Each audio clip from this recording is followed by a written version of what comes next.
Je suis né dans la ville d'Aubagne, sous le Garlaban, couronné de chèvres au temps des derniers chevriers.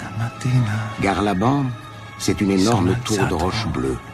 Elle monte très haut dans le ciel de Provence. Ce n'est donc pas une montagne, mais ce n'est plus une colline. C'est Garlaban.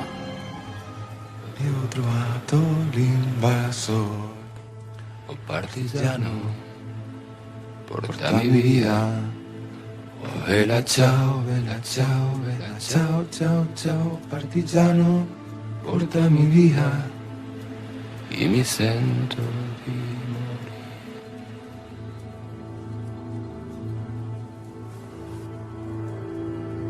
morire. E se io muoio da partigiano, oh bella ciao, ciao, ciao, ciao, e se io muoio da partigiano, tu mi devi seppellire la sui montagna. Je salue la présence des camarades aussi interprofessionnels du Pays d'Aubagne, notamment pas mal de territoriaux qui sont là, de retraités aussi. Le service public s'intéresse tout le monde. Et également la présence donc avec nous de Madame le maire de la Penne-sur-Yvonne, voilà, Christine Capdeville, Monsieur Yves Ménard également, le maire de Roquevert. Voilà, donc vous savez que depuis le mois de juin, on a attaqué une lutte de longue haleine contre le projet de démantèlement de l'ensemble des services publics de proximité et de pleine de compétences sur le territoire. Notre département est, comme tous les autres, particulièrement touché, puisqu'il est question de la suppression de 21 trésoreries, dont 6 seraient transformées en services de gestion comptable, remplacées de ci de là par des points de contact, des coquilles vides, où on ferait payer aux mairies le transfert de charges, l'entretien, l'infrastructure, l'immeuble, etc. Des fusions de SIP, des transferts de services entiers des impôts, par exemple ici à Aubagne, donc c'est le service impôt des entreprises qui serait transféré à la Ciotat. Et ça se répète sur l'ensemble des Bouches-du-Rhône. Une première journée de grève le 16 septembre nationale, qui elle s'est conclue par la participation d'un agent gréviste sur 2 sur l'ensemble des services opérationnels, autrement dit service impôt des entreprises, service du cadastre, service impôt des particuliers, trésorerie spécialisée, trésorerie mixte. On n'arrête pas là, on l'a dit le 16, c'est le premier jour du reste de notre lutte. Depuis, il ne faut pas que nous ignorions les avancées de la lutte.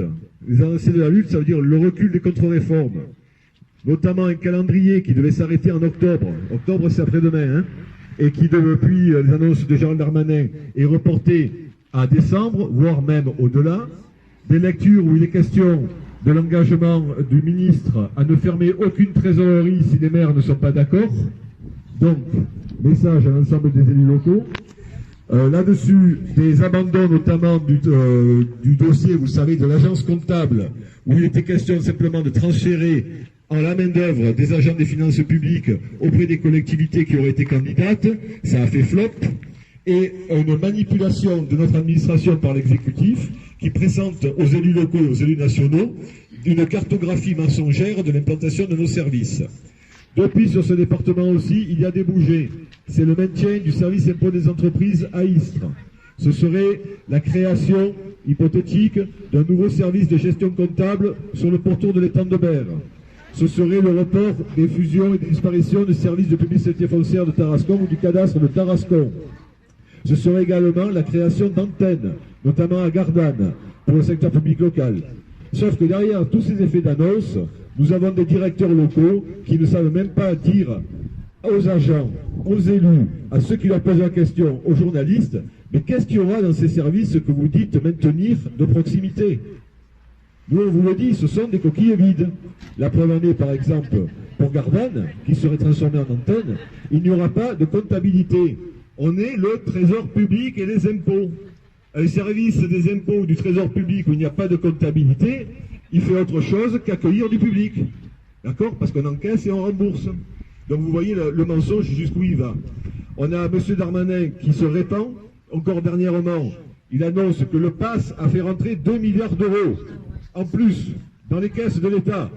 Ben, ma foi, qu'il nous montre les statistiques et les études, hein, parce qu'on saura combien a fait rentrer dans les caisses de passe par les caisses de l'État, on le saura uniquement en juillet 2020, une fois que les restitutions seront faites. Voilà. Donc on a quelqu'un qui joue aux apprentis sorciers, qui a un langage démagogique et dont le seul objet aujourd'hui, c'est par exemple de transférer des missions régaliennes publiques, soit de s'en décharger sur les collectivités locales, alors que par ailleurs on leur supprime les moyens de fonctionner et que leur autonomie financière elle est quasiment théorique, ou alors de l'autre, le filer à ses copains de la Française des Jeux. Parce qu'on va devoir payer maintenant au bar tabac dans le réseau de la Française des Jeux, la cantine, peut-être l'enterrement de mémé, ou alors encore des impôts. Enfin, c'est hallucinant. Donc ici, dans ce département, on ne lâche pas, on a du temps devant nous, on va à la rencontre des agents, on a écrit à tous les élus, je salue encore la présence ici des élus du secteur, et on va continuer, et je donne la parole à mes camarades.